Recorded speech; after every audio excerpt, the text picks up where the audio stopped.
Well, hey, good morning, Journey. This is Pastor Mark. This is your drive-in with Pastor Mark this morning. Merry Christmas. If I haven't had an opportunity to share that with you yet, this is the first Sunday after Christmas Day for us here at the Journey. And so we talked about last week how there are 138 different names or titles for Jesus. And so we're going to begin going through some of those this year. We won't get through all of them, but the first one we went through last week was Emmanuel, God with us. And this morning's word for for Jesus is exactly that, word. It is the Word. We read at the very beginning of John chapter 1, in the beginning was the Word.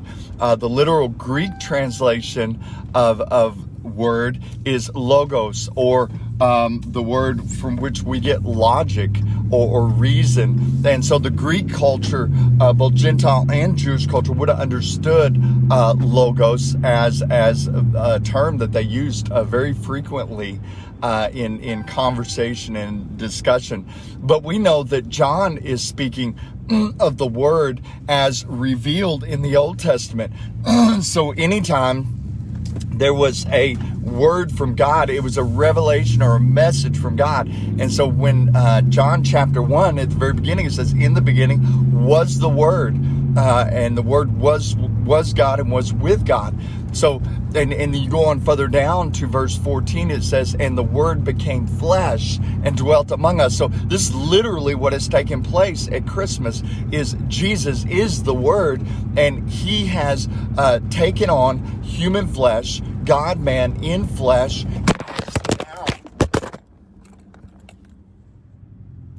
Well, that was interesting. Man, you never know what's going to happen in Drive Time with Pastor Mark, right? All right, so we'll just keep it real this morning. So he drove in, he came in to the neighborhood, and he took up residence. And so I know some have asked, or maybe have the question, well, I thought the Word of God is the Bible that we read, that is the Word of God. Well, yes and no and yes at the same time. So let me try to explain this. So you have the written Word of God. Okay, it is also God's revelation to us, to man, and then you also have the incarnate Word of God. That is God in flesh, come to dwell here on this earth with man.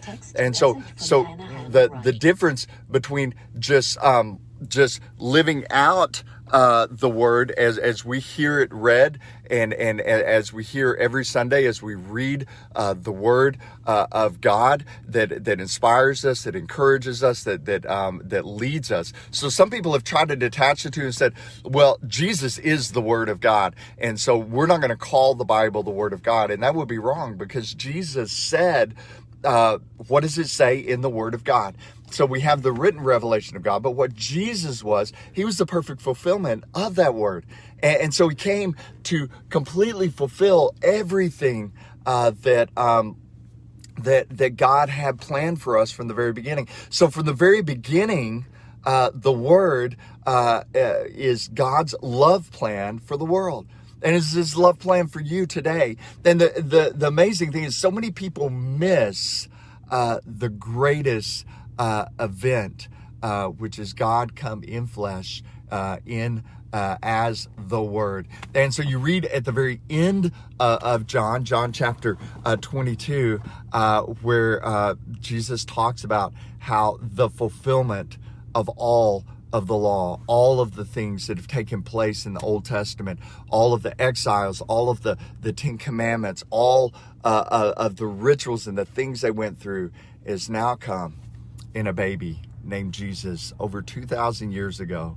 And He came to be the fulfillment, God incarnate, God in flesh, the God-man that came to live and to dwell and take up residence in our neighborhoods, in our lives, in our hearts, and he changed everything, changed the narrative for all time. So I would invite you this morning to the journey. Our service starts at 10 a.m. And so we'd love to have you come. And we're going to finish up the line this week by talking about what it means that Jesus is the Word. I pray and hope you'll come join us this morning. If you can't make it in person, join us online. We'll be live streaming both on our Facebook page and on YouTube. And I love you very much.